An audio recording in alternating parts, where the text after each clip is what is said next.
ಸ್ನೇಹಿತರೆ, ಎಲ್ರಿಗೂ ನಮಸ್ಕಾರ. ಇವತ್ತಿನ ವಿಷಯ ಏನಪ್ಪ ಅಂದರೆ 2024ರಲ್ಲಿ ನಾವೊಂದು 6 ಜನ ಸೇರಿ ಒಂದು ಯೂಟ್ಯೂಬ್ ಚಾನಲನ್ನು ಕ್ರಿಯೇಟ್ ಮಾಡಿದ್ವಿ. ಆ ಯೂಟ್ಯೂಬ್ ಚಾನಲ್ ಕ್ರಿಯೇಟ್ ಮಾಡೋಕ್ಕೆ ಕಾರಣ ಮಸ್ಕಿ ತಾಲೂಕು ಗಡಿಗಿ ರಾಮಣ್ಣ ಮಟನ್ ಖಾನಾವಳಿ. ಒಂದು ದಿನ ಮಸ್ಕಿ ತಾಲೂಕಿಗೆ ಹೋಗಿ ಗಡಿಗಿ ರಾಮಣ್ಣ ಮಟನ್ ಖಾನಾವಳಿಯಲ್ಲಿ ಟೇಸ್ಟ್ ಮಾಡಿದ್ವಿ. ಟೇಸ್ಟ್ ಮಾಡಿದ ನಂತರ ನಮಗನ್ಸಿದ್ದು ನಾವು ಈ ರೀತಿ ಟೇಸ್ಟ್ ಮಾಡಿ ಯೂಟ್ಯೂಬಲ್ಲಿ ಅಪ್ಲೋಡ್ ಮಾಡಿ ಜನಗಳಿಗೆ ನಮ್ಮ ರುಚಿನ ತೋರಿಸೋಣ ಅಂತ ಡಿಸೈಡ್ ಮಾಡಿದ್ವಿ. ಊರಿಗೆ ಬಂದಮೇಲೆ ಎಲ್ಲರೂ 500 ಹಾಕಿ 8 kg ಟಗರು ತಲೆ ಮಟನ್ ತಂದು ಟೇಸ್ಟ್ ಮಾಡಿ ಹೇಳೋದಕ್ಕಂತಲೇ ಹಠವಾದಿ ಯೂಟ್ಯೂಬ್ ಚಾನಲ್ ತಂಡದವ್ರನ್ನ ಕರೆಸಿದ್ವಿ. ಇನ್ನೂ ಹಲವಾರು ರೀತಿಯ ವಿಡಿಯೋಗಳನ್ನು ಮಾಡಿ ಸುತ್ತಮುತ್ತ ಯುವಕರನ್ನ ಕರೆಸಿ ಟೇಸ್ಟ್ ಮಾಡಿಸ್ತಿದ್ವಿ. ಕೆಲವು ದಿನಗಳ ನಂತರ ಇದ್ದಕ್ಕಿದ್ದ ಹಾಗೆ ನಮ್ಮ ಚಾನಲ್ ನಿಂತೋಯ್ತು. ಕಾರಣ ನಮ್ಮಲ್ಲಿರ್ತಕ್ಕಂಥ ಒಗ್ಗಟ್ಟು ಒಡೆದೋಯ್ತು.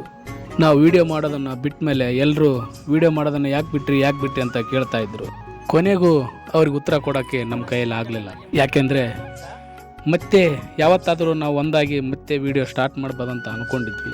ಅಷ್ಟರೊಳಗೆ ನಮ್ಮ ಚಾನಲ್ಲೇ ಬಂದಾಯಿತು. ಸಮಯದ ಸಂದರ್ಭ ಕಾಲಕ್ಕೆ ಸಿಕ್ಕಿ ಎಲ್ಲನೂ ನಿಂತೋಯ್ತು.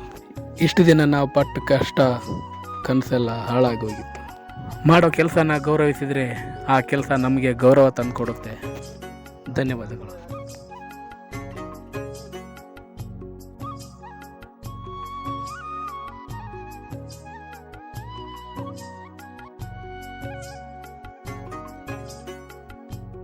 ಸೂಪರ್ ಐತೆ ಅಳೆಯ, ಭಾರಿ ಐತೆ.